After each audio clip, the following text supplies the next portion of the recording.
My name's Peter Shine. I'm the Aboriginal Child, Adolescent and Family Social and Emotional Wellbeing Manager for MH Kids. But before anything else, I'm a Kamilaroi man, Gomeroi Māori. My mother was an Eora woman, born here in Sydney, and my mother's mother, my grandmother, was a Gurnai woman from the Gippsland in Victoria. Our ancestors can be traced back to the Bruny Island people of southeastern Tasmania. My father was a non-Aboriginal man of Irish descent, born in Australia. Family to Aboriginal people is everything. It's central to the Aboriginal way of life. And unlike non-Aboriginal communities or non-Aboriginal families, the Aboriginal family constitutes the community as a whole. It's not unusual for an Aboriginal child to grow up with more than one mother, one birth mother, but other mothers that look after that child. And it's also not unusual for an Aboriginal child to have many, many aunties and uncles, cousins.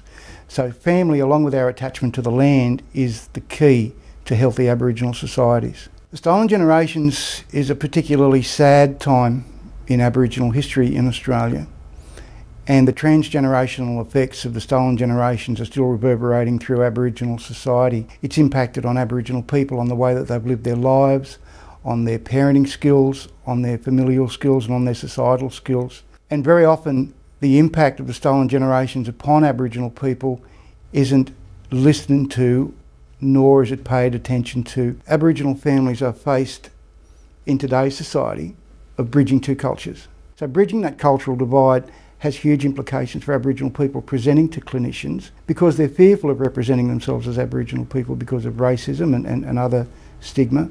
And they're also fearful of some agencies' attitudes towards Aboriginal people. Aboriginal people have had some poor experiences accessing health services and clinical services over the years. Aboriginal families and parents are sometimes viewed as being bad parents because they live in poor quality housing, because there are low unemployment levels, low education standards and low living standards in a lot of Aboriginal communities across Australia.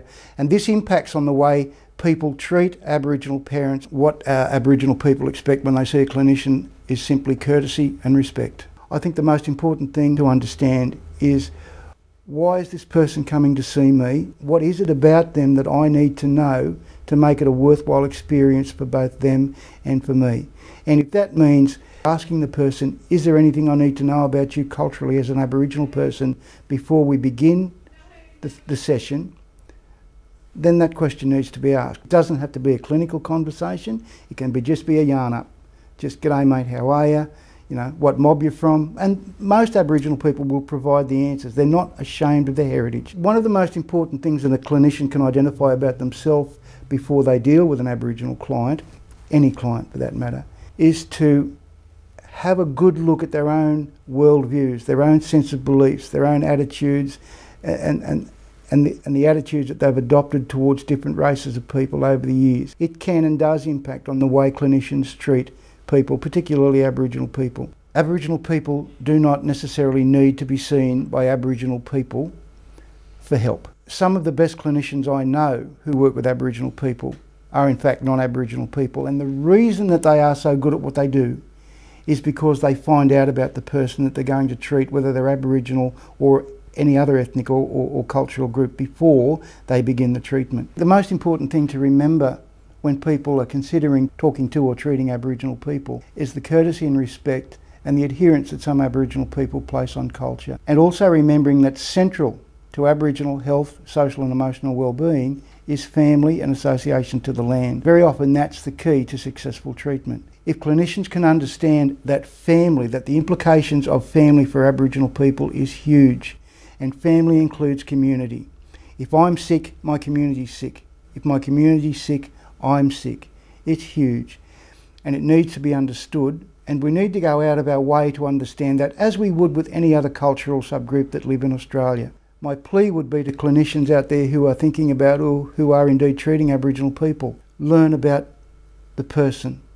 If not beforehand, at least get to know them during the first session, even if that means meeting in a coffee shop or sitting down under a tree having a cup of tea and a smoke. Get to know the person, and remember that courtesy and respect, it's what we all expect and it's what we all deserve. Finally, I guess all I have to say is a little Gomeroi Māori send-off for all of those that you who have travelled today. Wandaba yulu wili gandaba guriala ilambu tarawala ingindai ila tuwala gunil bubayuran.